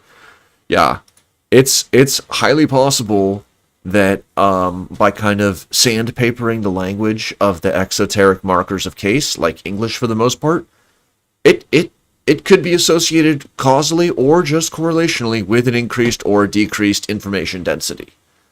So consider different ways like per phoneme, whereas like if you're doing stem modifying, like a Slavic language, then maybe there's only so many modifications that you can overlap. If you're doing suffixing, then maybe you can have more, but suffixing might lead to very long symbol density. But then again, if there's a certain number of symbols that are needed for the subscripting, I don't think there's a single answer, especially in the absence of empirical evidence in our hands and mandibles. But we could say, write a speculative design dissertation summary of all the situations where human languages with and without different case systems would and would not have different information densities and designs considered at syntax, semantic, narrative, cognitive levels. Okay.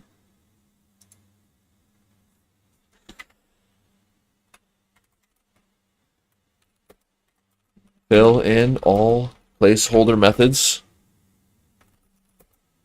Start to run log. Confirm the test suite for Formica. Okay, glial maximalism. Oh, wow. Being a little bit recalcitrant to write this document, despite its absolutely benign cellular nature.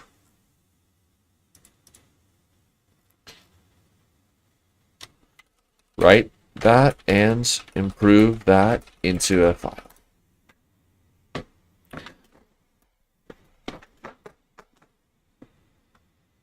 Okay.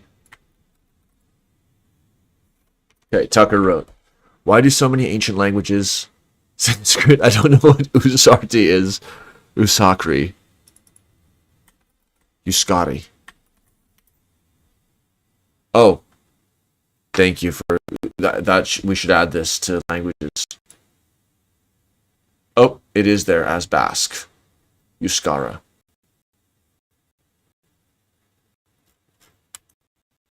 Why do they have no chill? I don't know.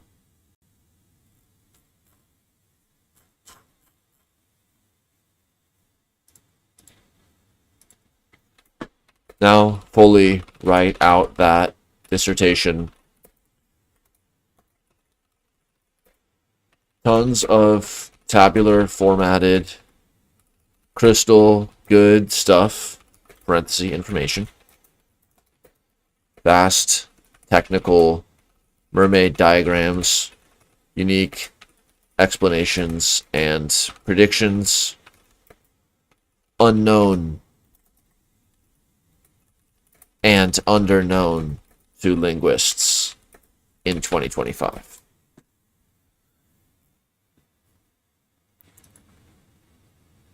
Wow, still dragging heels on the glial component. Maybe switch to Claude. Oh, great question. Great question. Let's ask Perplexity. Okay, Tucker wrote, are any modern languages in widespread use gaining in case complexity? Let's do the Perplexity research.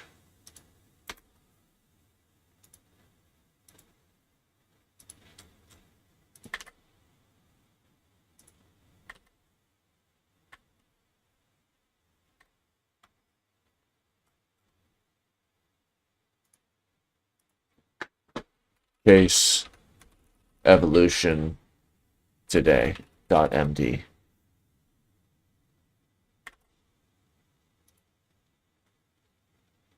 Okay, that's interpreting that.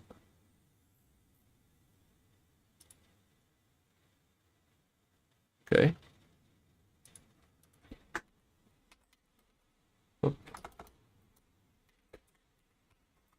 Research and fully empirically address this question from my good friend. The answer must ring in his ears like gold and silver, and he is a refined listener. He expects only the finest information.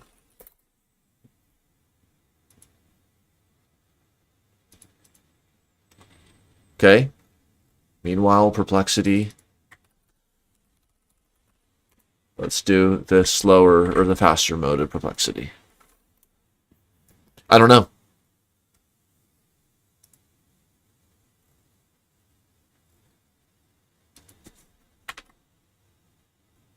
Yeah, that would be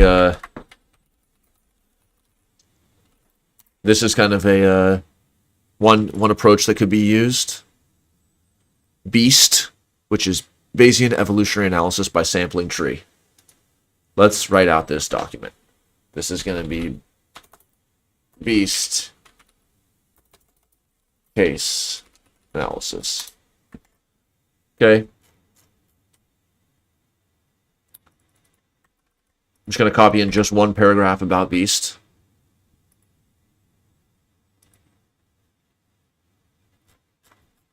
Oh, we have so much good stuff happening, though.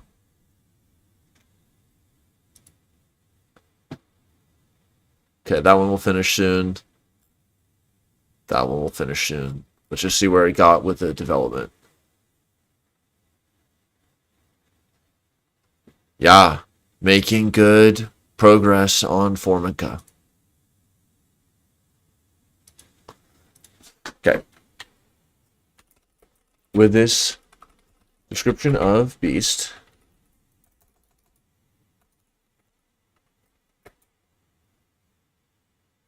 write up a fully technical NSF postdoc proposal for using CEREBRUM and Formica, parentheses, look them up if you need, to do ancestral state Bayesian phenotypic reconstruction of ancient linguistic elements. We are going way into the past. We will use generative AI as needed for creating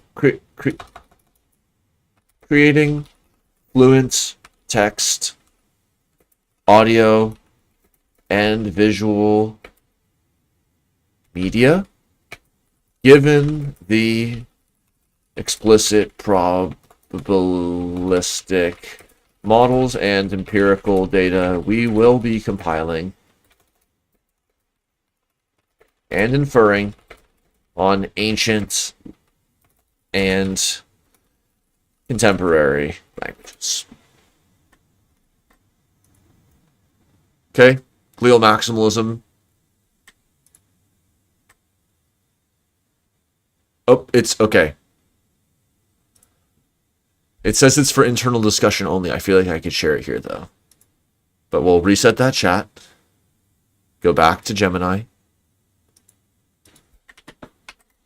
Write it out fully. The full postdoc application. Thank you.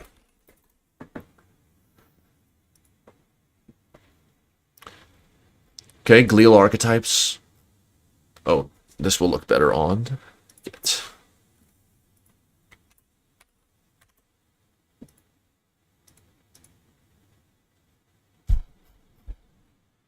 Okay, test infrastructure. Okay, we stop the agent after 25 calls. Continue.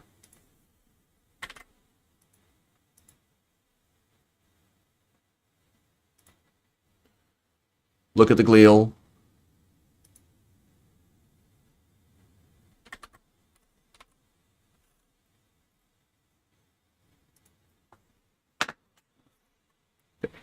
Tests, developing, writing that postdoc application.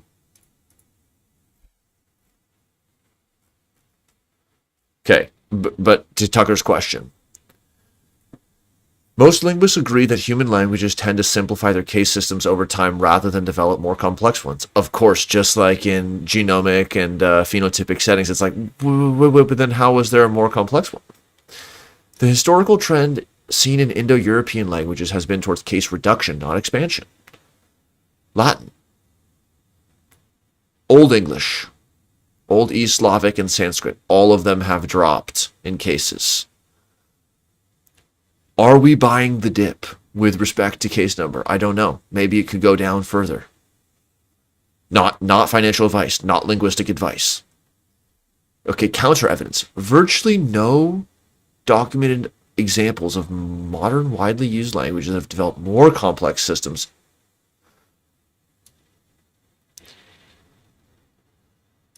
As Anatoly Levinchuk wrote, in languages, cases usually die out. It's a known process. Why would they appear instead of disappearing?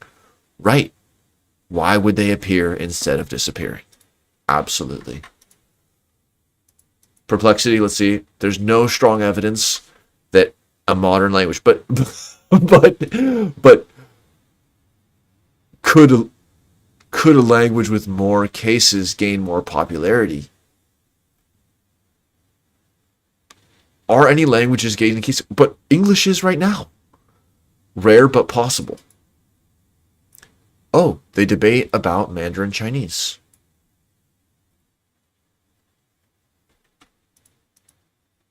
Okay, deeper research. Okay, but you know what I am going to ask next. If that case reduction is such a slam dunk that it is pervasive today, give me the most complete, parenthesis and esoteric, account of how those complex, many-cased systems ever even came to be.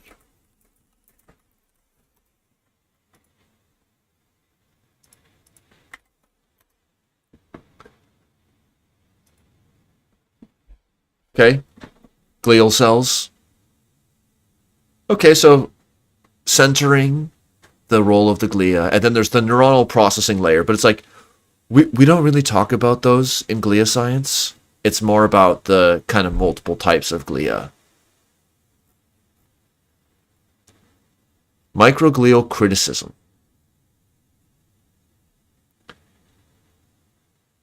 Okay, so that's kind of like the feedback.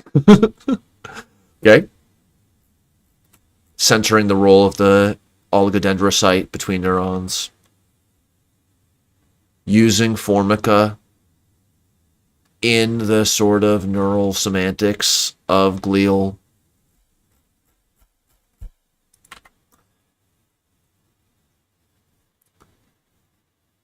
Okay.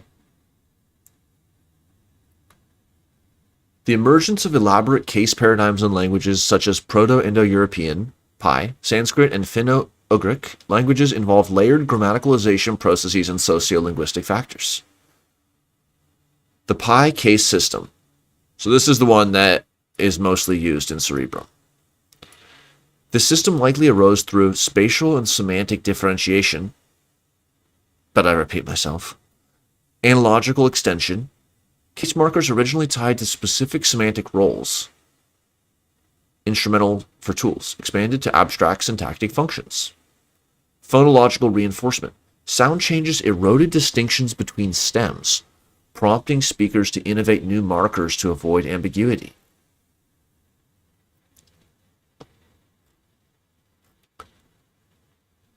Stable case systems.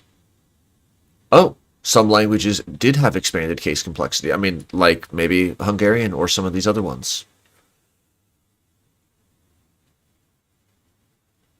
The dative plural persisted due to its role in marking indirect objects.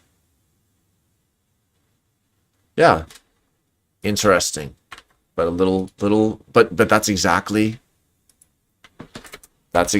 what we can analyze with this postdoc application that we're writing. Just like you could use bees to look at the genomic or phenotypic patterns. Okay. Run the full Formica test suite. Develop and improve the Formica tests, methods, visualizations, animations, documentation.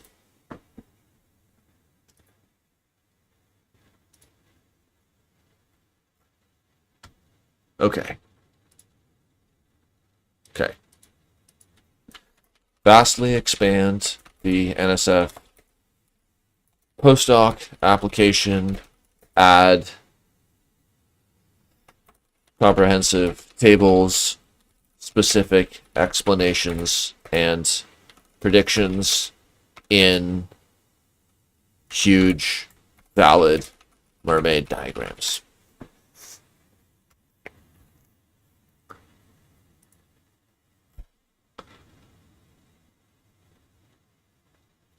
Okay, still plugging away on Formica.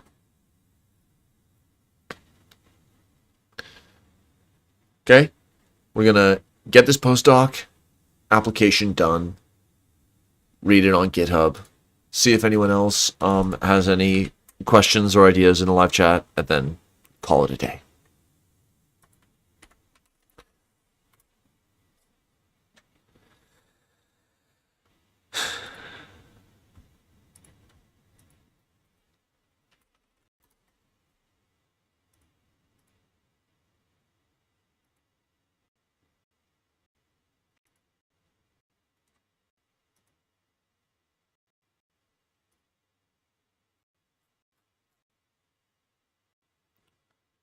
Okay.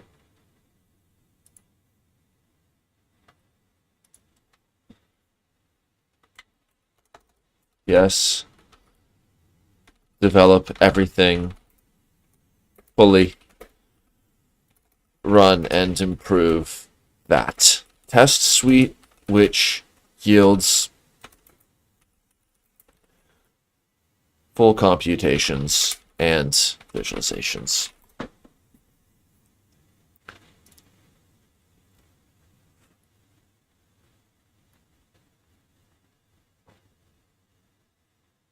Okay. All right. Just save that.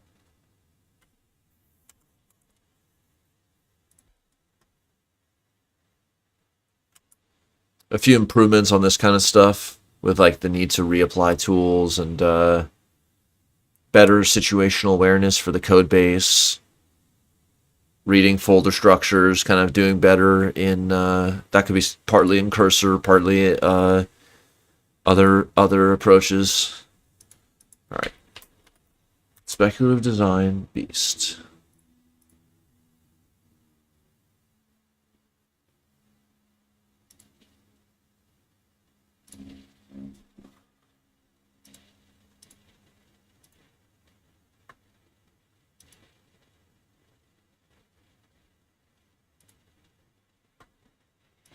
Okay.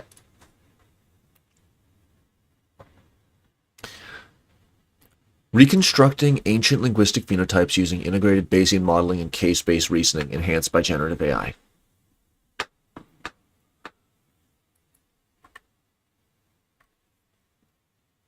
Okay, intellectual merit.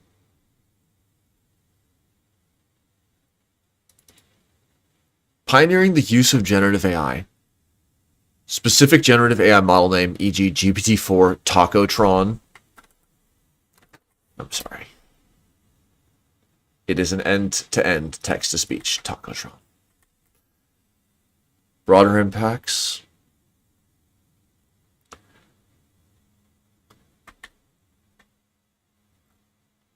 Okay. Oh, that's going to cost you.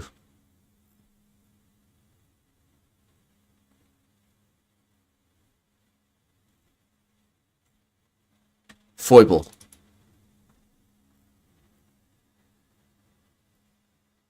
Yes. Lexicon. Swadesh lists. Perfect. It's like, there's just so much to learn. A lot of it is out there. A Swadesh list is a list of forms and concepts which all languages without exception have terms for.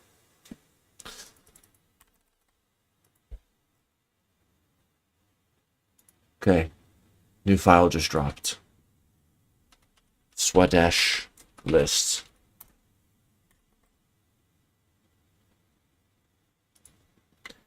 Yes, run the test suite and add tests that show off and visualize Formica. New chat.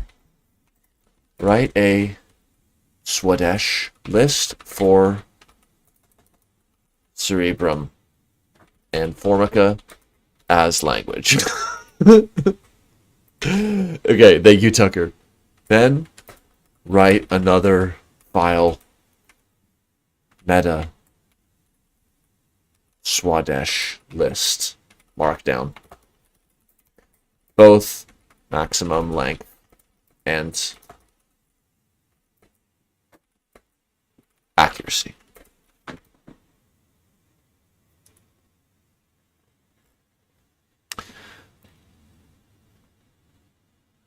Yeah, cursor writing these terminal commands, running the PyTest by itself. Super big speed up, super effective. Okay, Hyper Swadesh, that could be next. Morris Swadesh. He started with a list of 215 meanings, falsely introduced as a list of 225 meanings in the paper due to a spelling error. Yeah, hate to see that happen.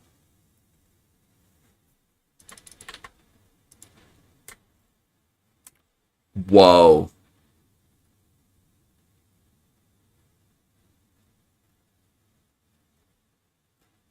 Wow. Great topic to have. Okay, this is the Swadesh. Minimal terminology. Who, what, where, when. All could be associated. Develop further and furthermore, the Swadesh list include all Swadesh terms and add case annotation. Okay, then the meta Swadesh.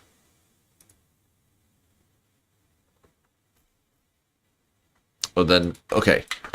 Surely there has been a kind of misunderstanding. A meta Swadesh list is like a Swadesh list for such lists. A list of all the criterion you'd use in the production or inference. Productions or inference of a Swadesh list.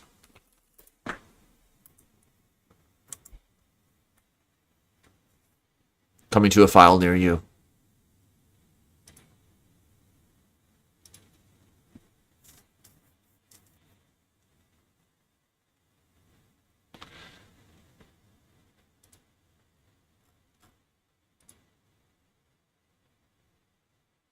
Okay, Formica is up and running.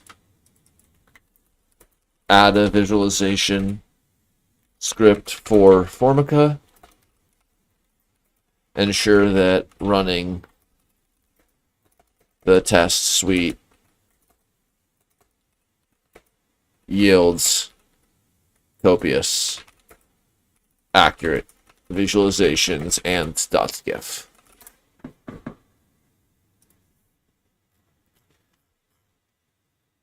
Okay. You're doing okay with the Swadesh list.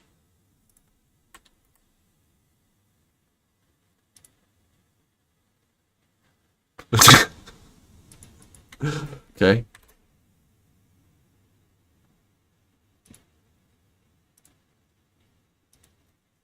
Let's look at this. The first, the layer 1 Swadesh list.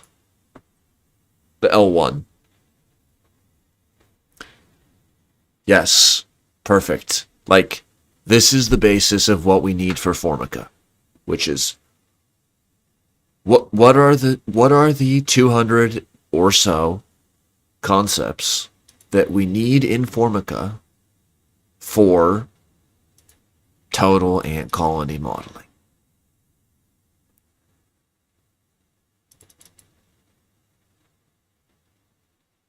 What are their parts of speech?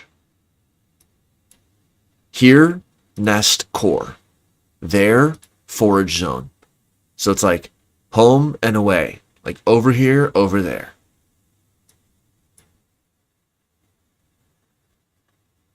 Many, many mandibles. Other alien scent. 1, 2, 3, 4, 5.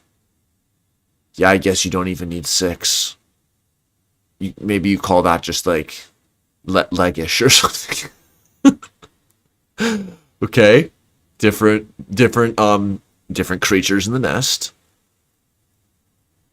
Okay, body parts. Actions. Natural. Colors. Adjectives. Directions. Great. Okay. Okay, now we're on the right page with the meta Swadesh list.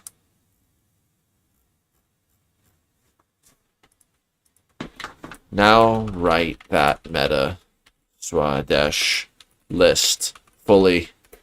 200 concepts or so, please.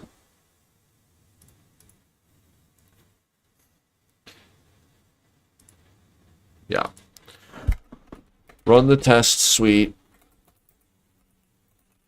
Confirm and log where visualizations are made.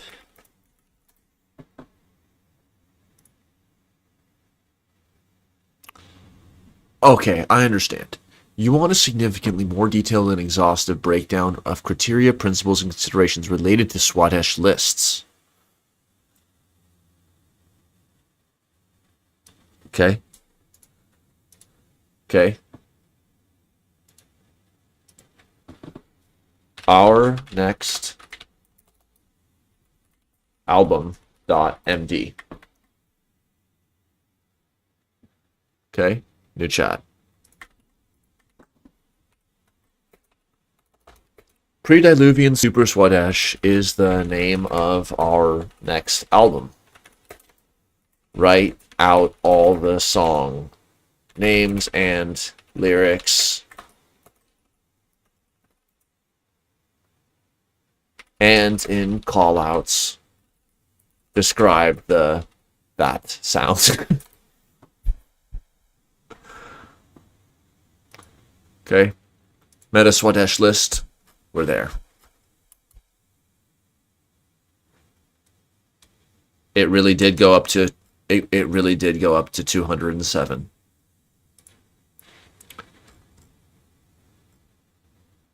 See also external resources on Swadesh lists, lexicostatistics, and glottochronology.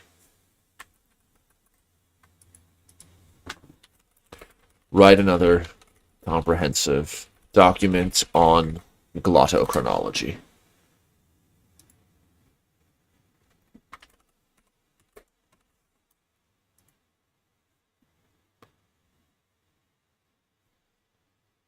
Okay. Okay, 27 tests. Looks like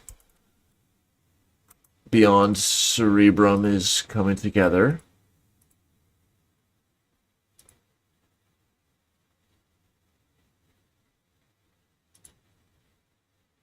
Let's see where it's saving things to. Yes, run the script and then run a terminal command to confirm where the visualization is saved to.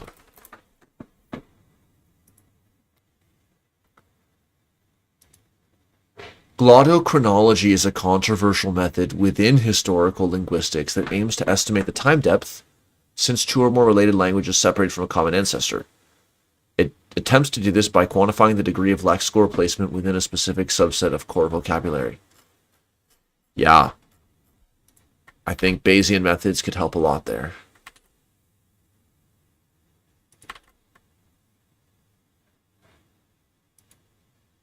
Okay, our album. We're going to look at this album on GitHub. All right, this is going to be, this will be the last piece.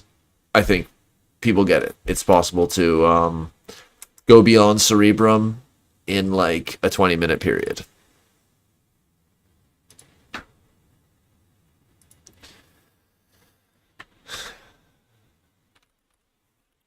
Okay. We'll close with this, the pre-Diluvian Super Swadesh. Silt speaks first, primordial murmur, obsidian shards on the shore, the cartographer's dream. That's an instrumental. Occasional sonar pings or distorted radio static hint at failed searches and forgotten geographies. Whispers from the ziggurat's core. Arc construct, gopher wood and pitch, 40 days, deluge and dissolution. Ararat landing, new soil, old sun. Well,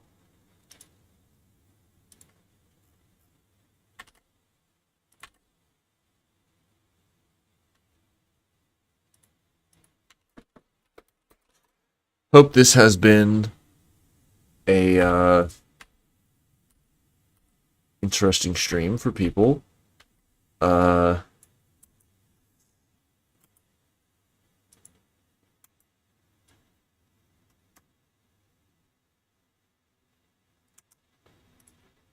It's all Creative Commons, BY, NC, and D.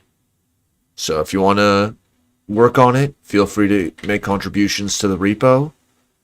If you want to collaborate on a future part of the Formica stack, there's always a way. and we should be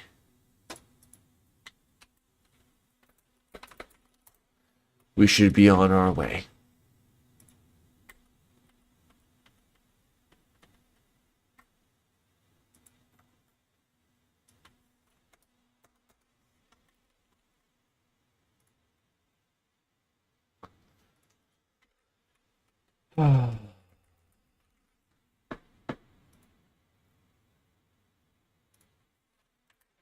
Okay. That's it. Looking forward to people's comments. Thank you, Glia Maximalist and Jeff and Tucker for the live chats. Okay. Bye.